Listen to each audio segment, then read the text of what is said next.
lo que quiero proponerles hoy día es un rato breve, para hacer una reflexión en torno a nuestra propia docencia con esta mirada, ¿sí? Con este tema que nos propone, digamos, esta mirada que nos propone el tema que nos convoca. Es decir, docencia universitaria en un contexto complejo como el que hemos estado viviendo, y que las sesiones previas de este seminario han ido tratando de distintas maneras, pero con un énfasis en situaciones críticas. A veces diría, ok, bien o mal, yo diría, tengo la sensación de que en la universidad, más bien que mal, hemos ido logrando hacer algo en este contexto. Y yo diría, después de las primeras 3, 4 semanas quizás, en que la cosa no entendíamos mucho qué es lo que, cómo, cuándo, que probablemente cometimos varios errores, pero en general yo diría que, al menos la experiencia en mis equipos docentes, es que ya llegamos a una cierta estabilidad que nos permite tener un cierto control de lo que está pasando. Pero a veces las cosas se nos van de las manos. A veces los problemas son críticos, se salen del margen habitual. Y la invitación de hoy, al menos esa es la que me transmitió Bernardito originalmente, es a que nos detengamos en eso, a que miremos esas situaciones críticas, aquellos momentos que hubiéramos preferido que no pasaran en el contexto ni de esta docencia ni de ninguna docencia.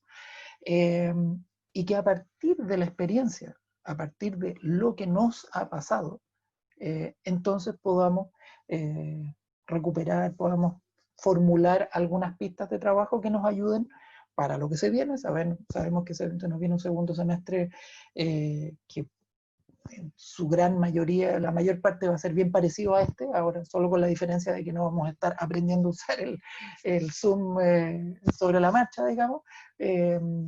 Pero también, incluso pues, si volvemos al presencial algunos de nosotros, parte de esas situaciones críticas pueden suceder también, tienden a suceder también en el presencial. ¿Qué es una situación crítica? Uno podría preguntarse. Sin ser, insisto, completamente experto en esa área, pero yo me atrevería a decir que desde la psicología se puede decir hoy por hoy con bastante tranquilidad que no existen las situaciones críticas per se, sino que es crítico algo o un evento en relación a cómo es vivido y cómo lo vivimos en función de nuestra historia, en función de lo que hemos vivido antes, en función de cómo nos contamos nuestra historia de vida, cómo nos entendemos y entendemos las relaciones, y también en función de cómo nos proyectamos.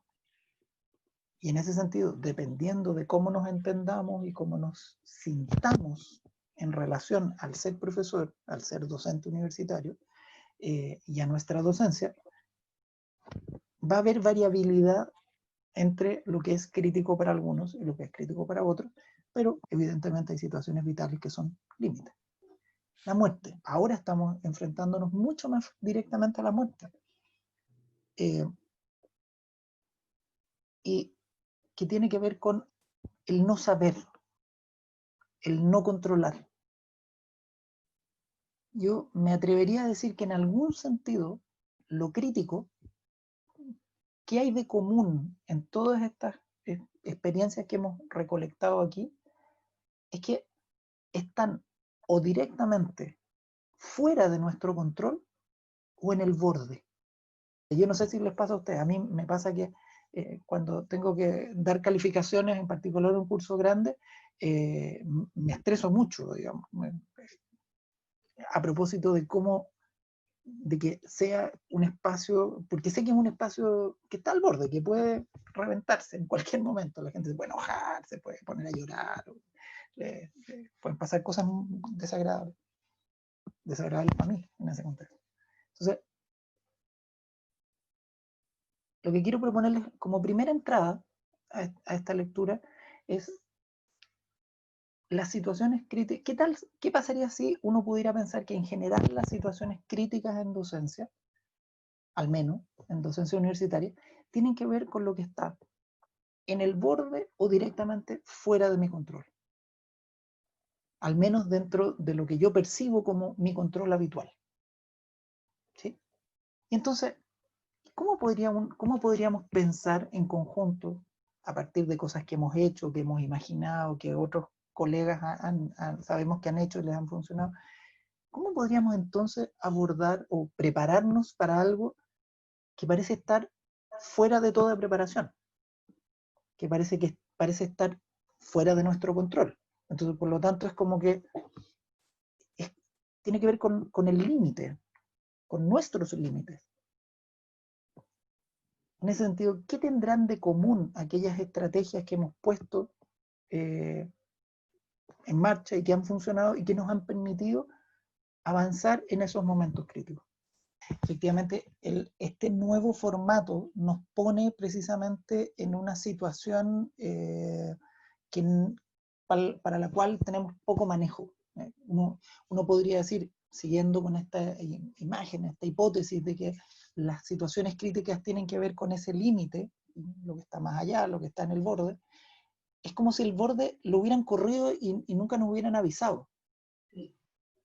Porque tú acabas de dar un ejemplo de una situación que no sería crítica, sería preocupante, pero no sería crítica, porque uno ya sabe cómo manejarla, en presencial, pero aquí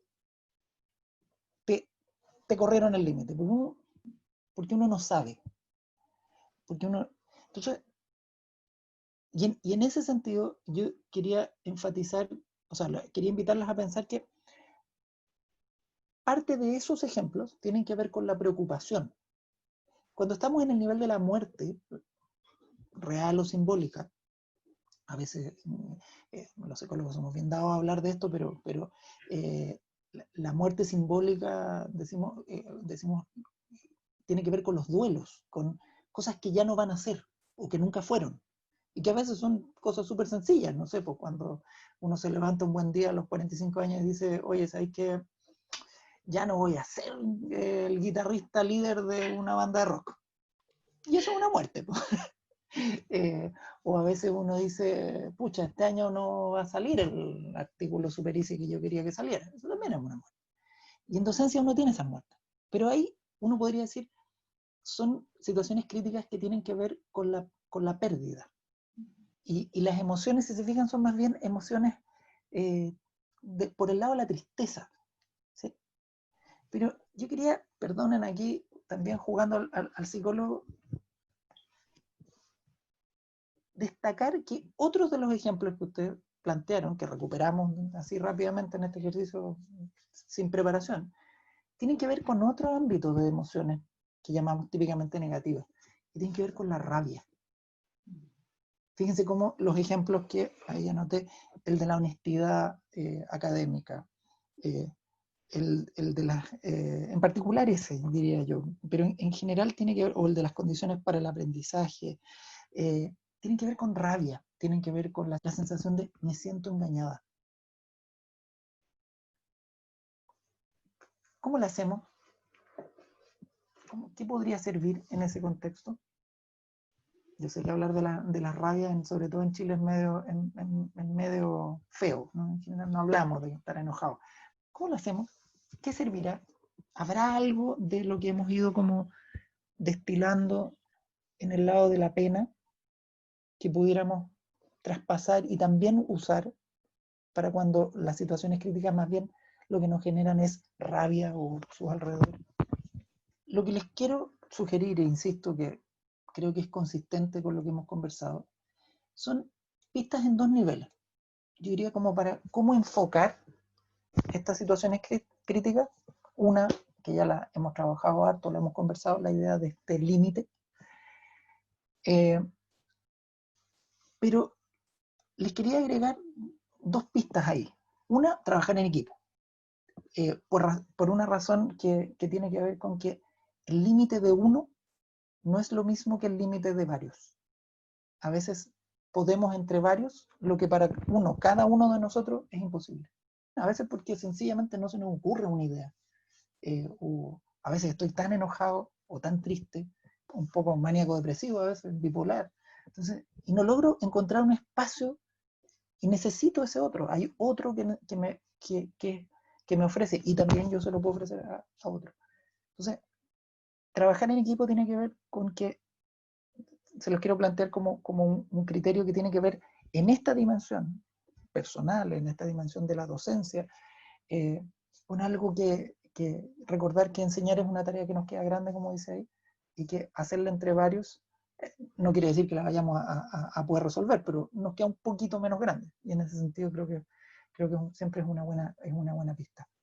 Y también en ese sentido, la idea de enseñanza como arte no la voy a desarrollar, pero porque tiene, es un desarrollo que va más allá del lugar común de decir es que enseñar es un arte. Tiene que ver con la idea de emociones contrastantes, pero la idea de que en una buena clase pasan cosas que no necesariamente son siempre alegres o tranquilas. Y por lo tanto, lo que nos da rabia o lo que nos da pena, también puede ser parte, lo que nos confunde. Fíjense cómo a veces lo que nos interesa con nuestros estudiantes es que haya espacios de conflicto, que pasen cosas, no que se peleen a muerte, pero sí que discutan entre ellos, que se sientan perdidos un rato. ¿Por qué? Porque gracias a eso es que pueden avanzar. Pero eso se nos puede explotar en las manos. Y por lo tanto nuestra tarea como docentes siempre tiene que ver con hacer algo con las emociones. No que y en ese sentido, ni que nos invadan como un tsunami, ni que tampoco las dejemos fuera, como a veces intentamos hacer. Nuestra cultura dice, no, no, no, acá estamos en la universidad, en el colegio, esto es racional, aquí no hay emociones.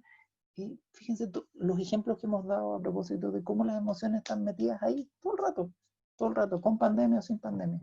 Y en ese sentido, la idea de, que saben muy bien los actores, que el buen actor no es el que miente, no es el que finge sus emociones, sino que es quien las conoce tan profundamente que puede ponerlas al servicio de su personaje.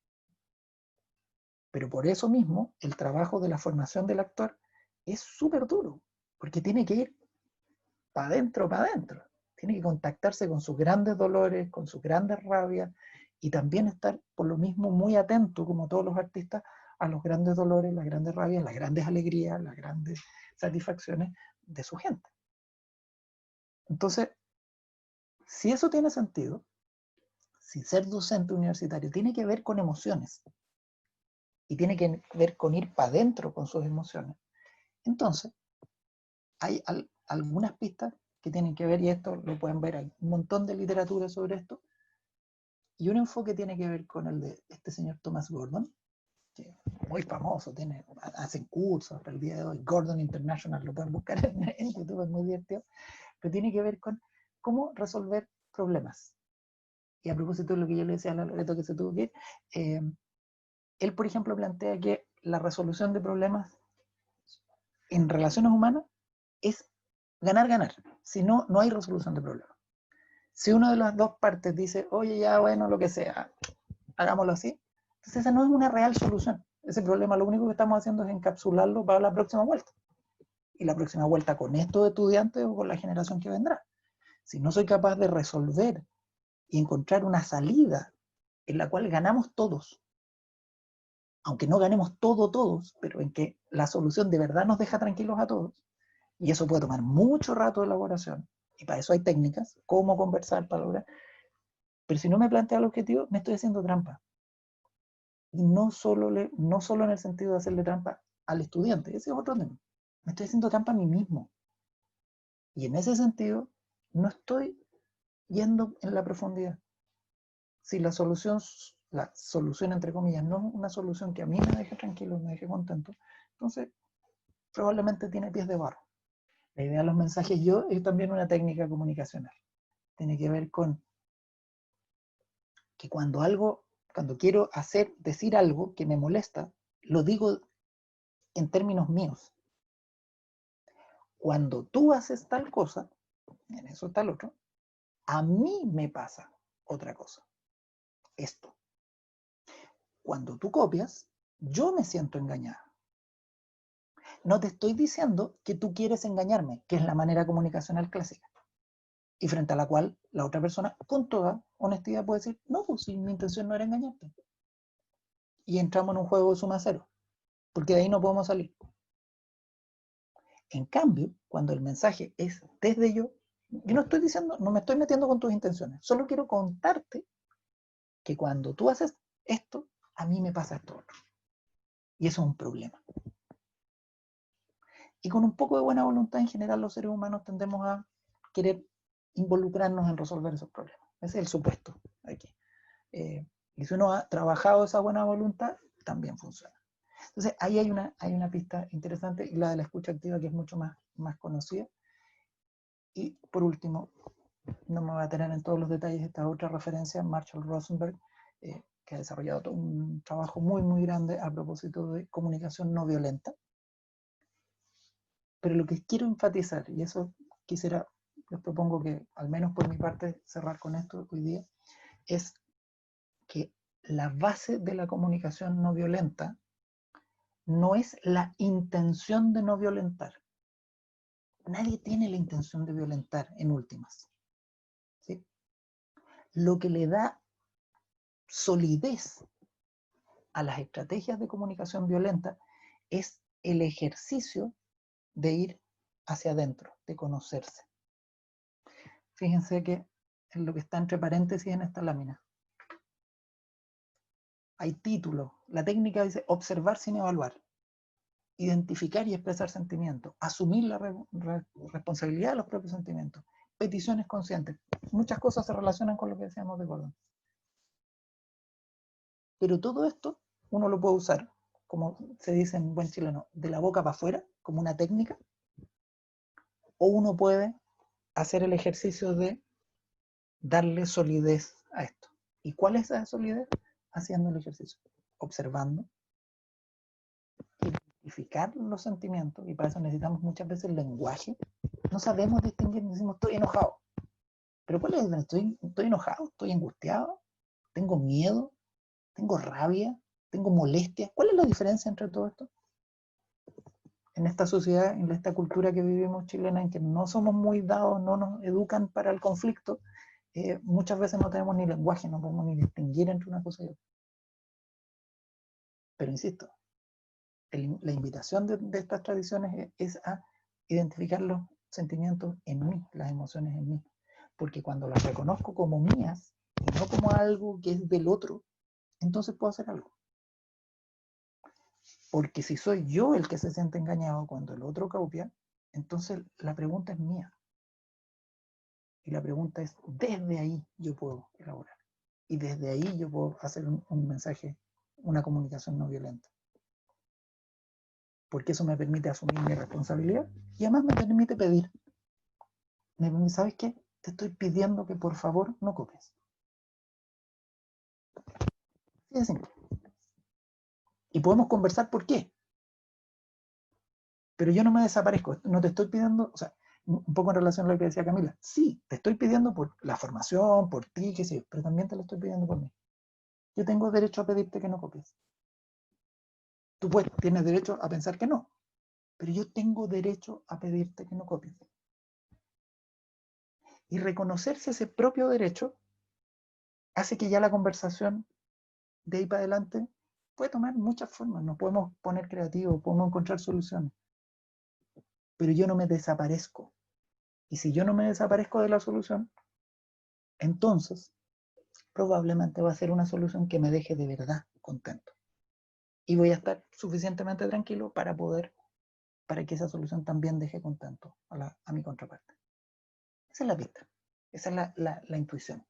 Insisto, hay muchas técnicas, pueden buscar libros, hay libros en PDF, lo van a encontrar, googleenlo, van a encontrar miles de cosas de esto. No quería detenerme en las técnicas, pero quería enfatizar esta idea. Y con esto termino. Situaciones críticas son aquellas, podemos pensarlo como aquellas que nos ponen en el límite. Cuando estamos al límite, típicamente lo que nos pasa es que nuestras emociones se vuelven fuertes. Parece ser, al menos hay ciertas tradiciones en psicología que plantean que cuando nos conectamos, cuando nos entrenamos a conectarnos con esas emociones, contra toda la lógica que nos dicen que te vaya a inundar esa emoción, no. Lo que hace es que te permite, como un buen actor, como un buen músico, como cualquier buen artista y como todo buen profesor, poner esas emociones al servicio de lo que está pasando. Esa es mi modesta sugerencia que quería compartir con ustedes hoy.